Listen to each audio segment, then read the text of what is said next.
Welcome into Good News Forecast. I'm meteorologist Kaylee Bowers. And I'm Sophia Perricone. Thanks for joining us for another week of good news from around the world, across the country, and right here in our own backyards. Kaylee, having a good week? I'm having a great week. Okay. How's your week going? I'm also having a good week. There's a lot to look forward to. The Paper, the show that's based in Toledo, comes out later this week. So it's coming up. I'm really looking forward to that. I'm really excited about that. I know I saw online that some of the stars were out there for the red carpet event and watching the show. So it's gonna be really fun. There's a few watch parties around town too. So definitely go to those. And then maybe next week we'll chat about the first couple episodes. Yes. So you'll have to tune in to see our takes. But first, Bittersweet Farms partnered with the city of Toledo this summer to help maintain flower beds downtown. Their team is made up of individuals with autism, and they worked twice a week to make sure the city's flower beds were blossoming. Photojournalist Michael Fairchild went downtown to check it out. We come down to the Toledo City Parks, both Levis and Promenade, Monday and Fridays, and we have been hired by the parks. Well, our individuals like Matt have been hired by the parks to help maintain the garden beds down here and keep it looking good.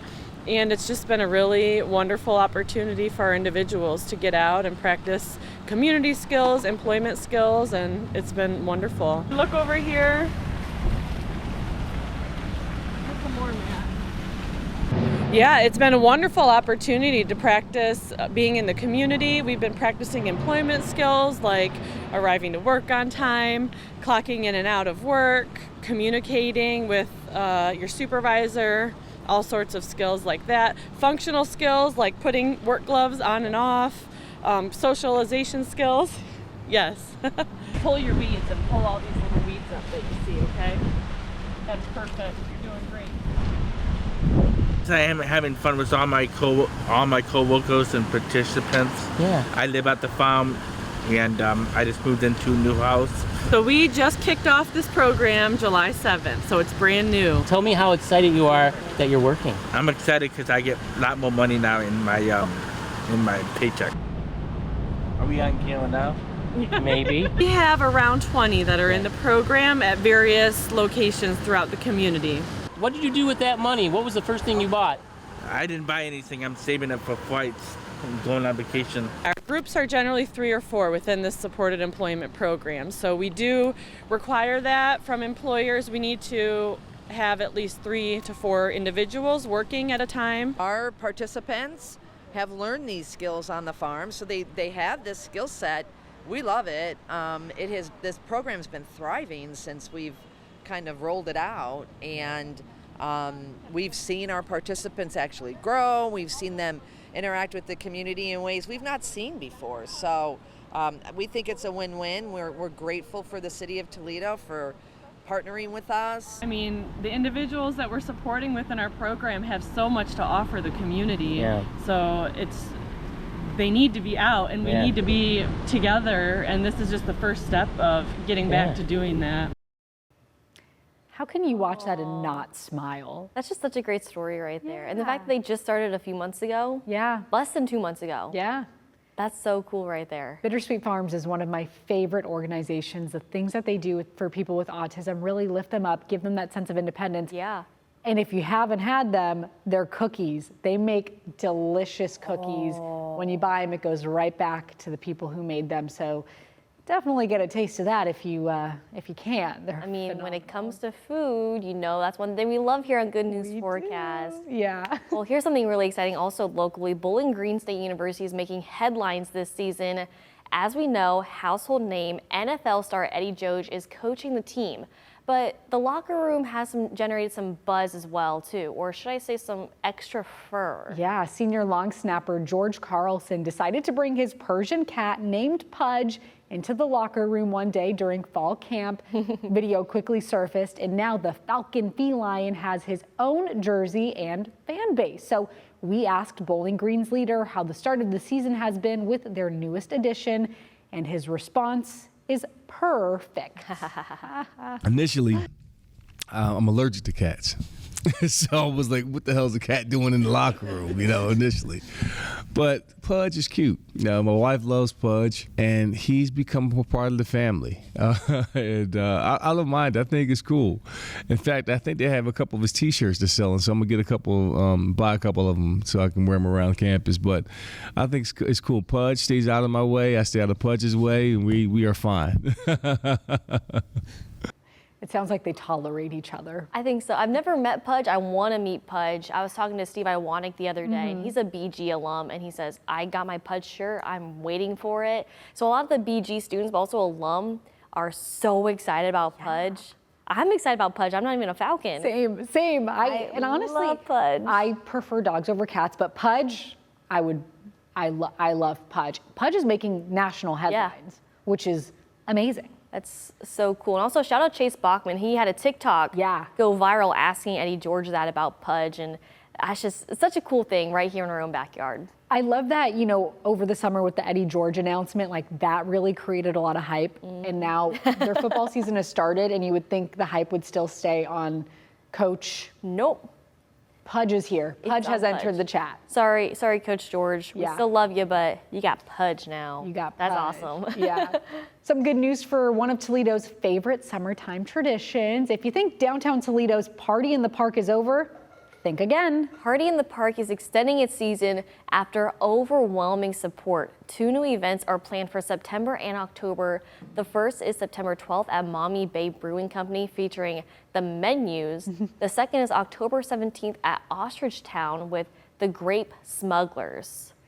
Oh, that makes me so excited. Me too. This is really good for Toledo. Did you go to any of the downtown concerts this summer? I didn't. My heart was there. Yes. But my mind and my body was like, no, I'm tired. I can't. Well, especially because, at one point you were doing weekends with me, and all of them were on Friday night. So that's a tight turnaround. Yeah. So I get it. But hey, September, really cool. October, and before you know it, well, first we have to get through this thing called winter. Yeah. But then spring and summer will be back. Yeah. Let's just extend it to March to November. Yeah. It's something to look forward to and just get people out. I went to the last Party in the Park just for maybe 20 minutes. I happened to be downtown, so I walked by. It was jam-packed. Oh, yes. And you just think there's local food trucks there. It's great for them. So let's keep it up, Toledo. I love to see it. Keep it going. Well, check this out. The HOSE program in Swanton is known for its mission of using horses to help veterans and first responders with PTSD fit therapy. And now they're going the extra mile to ensure the horses that help people are getting help themselves. Work is underway to install a new track fence for an upgraded back pasture. Hooves hopes it'll help keep horses as healthy as possible for as long as possible. Jack Crum has the story. Keeping the horses healthy so they can help the veterans that come through Hooves. And one way to achieve that goal, giving a 4-acre pasture a facelift with an emphasis on keeping horses in the healthiest environment possible. Hooves facility manager Justin Held says this week concludes the first week of grunt work towards building a new track system. We are trying to clear our fence line so we can install new fencing, perimeter fence, and then inside of that fence is a track system fence. He says when completed, the track will encourage horses to use regular and natural movement. That's the main thing in a horse. You want to create movement. If they're just standing in one spot eating all day long, they're not getting their exercise. So it helps with their muscles, their bones, just health all in general. As the horses did their thing, 7 volunteers from Home Depot did theirs by helping take apart fences and even donating fence posts to the project. Any type of help, it's going to keep me moving further, faster, stronger. Now the work is expected to be done next fall. We'll be right back. Welcome back in. So Kaylee, we're at the tail end of summer here, pretty much the end of summer. Yeah. But back at the start of summer, during one of our earliest episodes of Good News Forecast, we talked about the song of the summer. Do you remember that? Oh, yes. And we didn't know half of them. You're right. Yes. I still don't know them.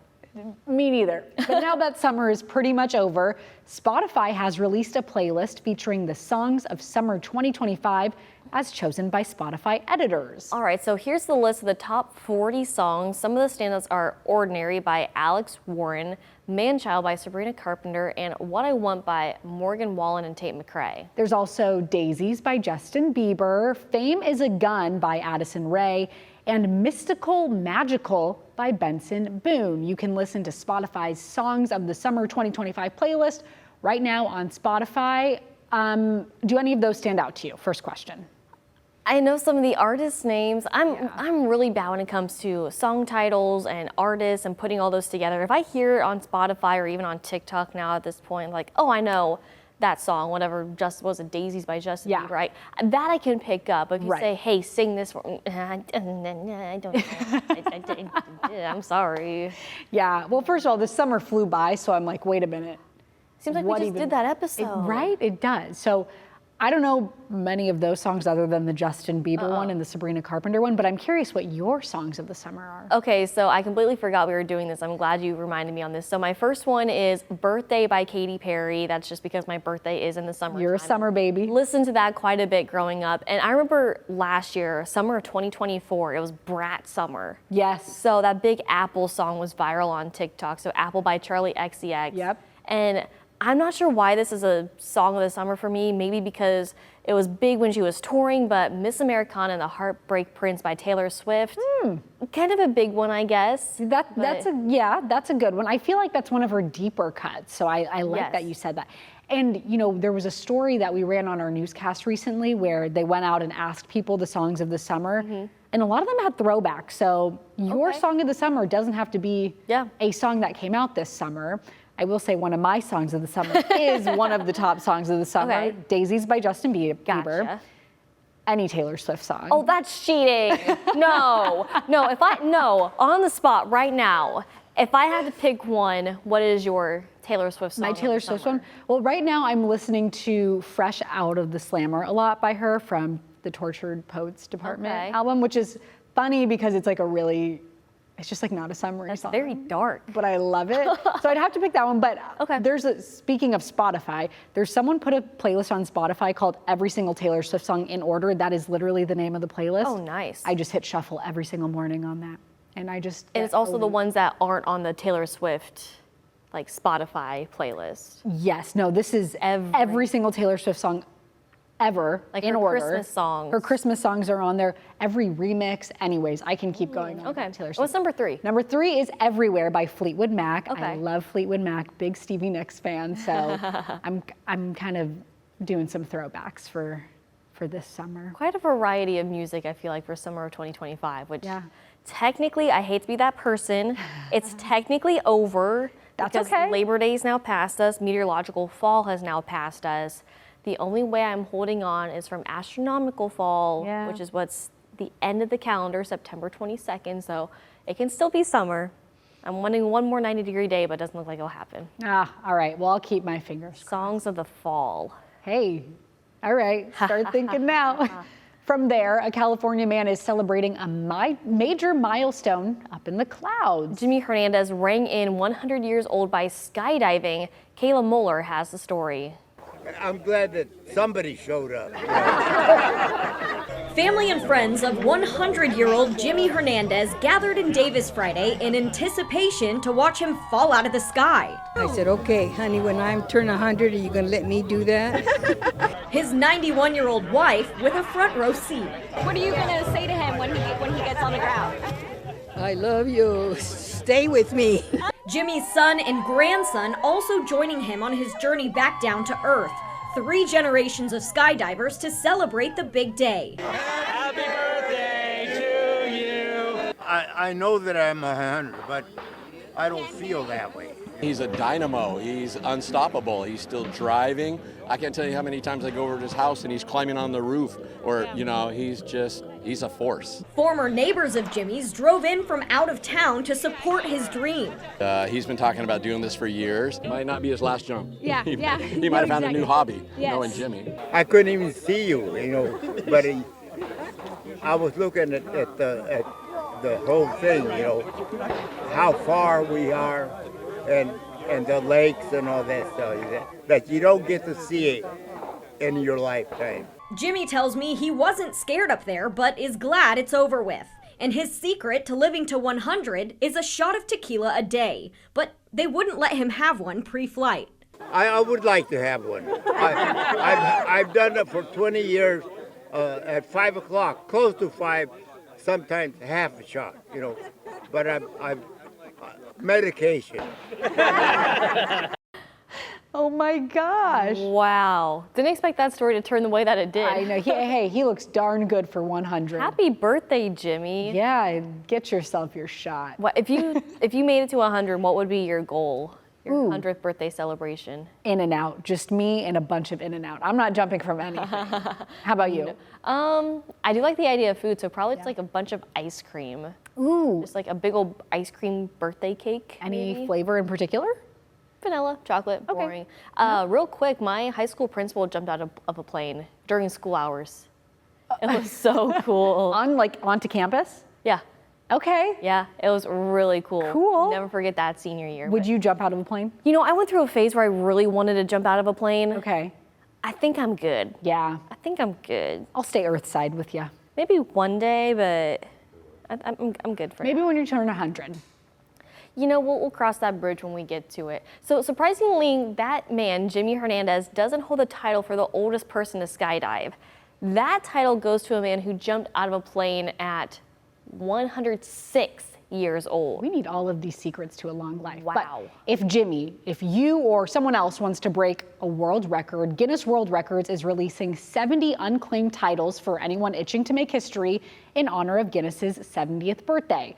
Right now, Guinness has more than 53,000 records in its database. Some of those include the record for dribbling the most basketballs at once. There's also a record for the longest human tunnel traveled by a skateboarding dog in Peru. But there's room for always more world records. The imagination of people around the world is endless.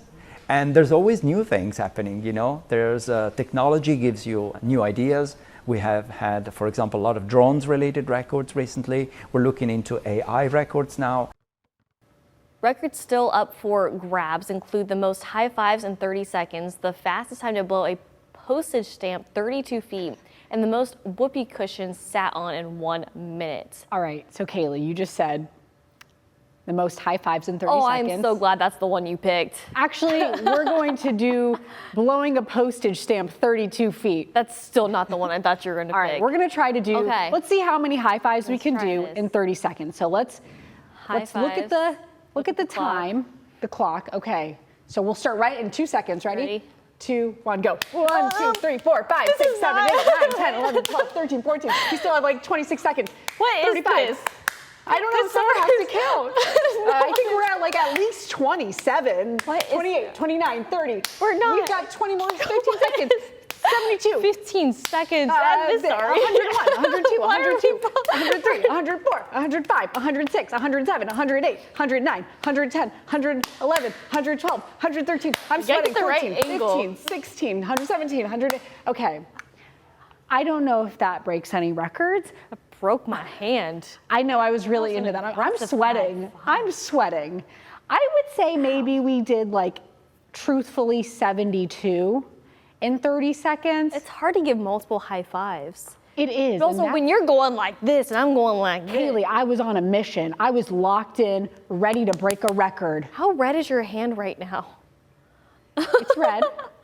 It's pretty red. I look like I have hand, mouth, and foot disease, which I had as a kid, but that's all right. We'll be right back. Welcome back in. A special program is teaching valuable skills to elderly people with visual impairments and giving them a chance to pay it forward. Michael George introduces us to a group of people defying expectations and proving they can do anything. 83-year-old Rosalie LaRosa has a talent for knitting. I knit a lot of toys, like they're on that table. I knit blankets, I like to do baby things rather than grown-up things. But what makes her skill even more impressive, she and nearly everyone knitting in this room is either blind or visually impaired. A lot of blind people knit and a lot of blind people crochet. So is it more in the hands than in the eyes?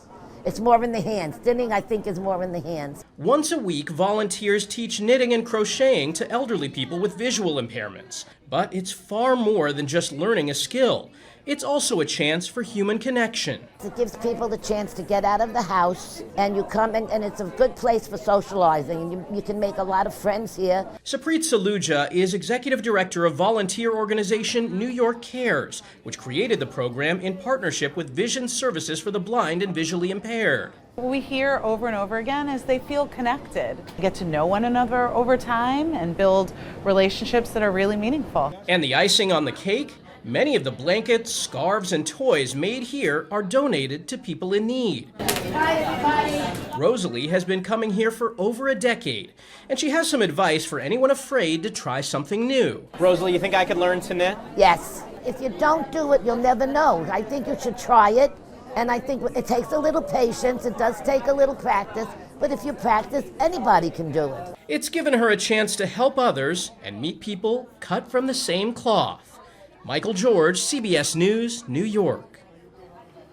I love Rosalie. So inspirational. Yeah. She got a little spunk to her, and I like that. Yeah, I love that she said anyone can do it. Yeah. Practice anything, you can do it. Just do it. Yeah. That is so sweet right there. Do you know how to knit or crochet or anything? Just going to ask you. I don't, but I'd be willing to learn, especially after Rosalie, had those inspiring words. Do you? You know, I used to, I think, knit a little bit when I was little. I'm sorry to all the knitters and crafters and crocheters out there. I don't know the difference. I know there is a difference. Me too. I used the needle, so I'm guessing that's knitting. Okay. What would crocheting be? I just realized, like, okay, I'm just like back into the hand motion of it. Okay. But I used to make like friendship bracelets, so if that counts, like with actual, string. Crafty, a little bit. So we'll work on that. But Grandma is a title that some are lucky to have through family. But for one woman, it became her title through work at the U.S. Naval Academy. Sean Martinelli introduces us to a woman who has claimed hundreds of people as her honorary grandchildren. When one arrives at the U.S. Naval Academy, they're given a title. May Blue might have the humble classification of cashier. Hi, sweetheart. But she's respected as much as any admiral. Definitely something special. She remembers you. She remembers everybody. It's like an addiction. It like grows on you, to be honest. Like she makes you smile no matter what. See you, Professor. Good to see you, Professor. Whether you're a professor, plebe, or firstie, you are Miss May's baby. How you doing, baby? Okay. Thank you, baby. Come on, baby. If she knows you're not, she calls you her grandbaby. Which makes May the Naval Academy's unofficial grandma. She earned that distinction one day when a plebe approached the register. And I says, boy, you stinking. You told him that? Yes.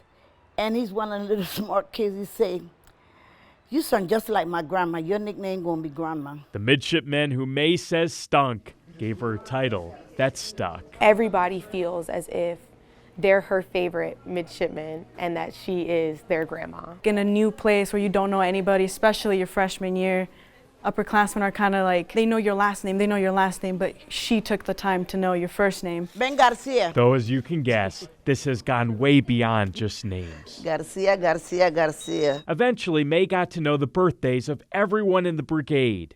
Then she began buying them cakes. Then she got cozy with the football team. After wins, she began buying them cakes. I get that in Sam's Club. Those gestures come despite the warehouse-sized hole in May's heart.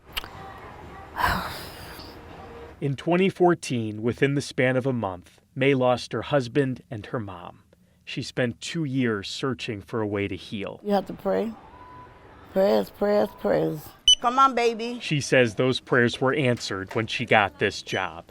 And for a woman who never knew her own grandmothers, here, May has grandmothered thousands. 4,400 grandkids in here. I couldn't ask for no more. I really couldn't ask for no more. The love and the affection, I couldn't ask for no more.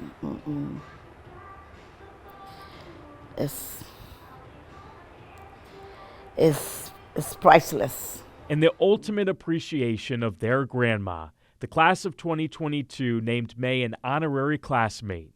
It remains one of her proudest moments. And it is very hard to walk around with her outside of this mid-store because all of those grandkids want to come up and say hi and ask her how she's doing. Captain Andrew Ledford says the Academy recently began using May as an example in their leadership program.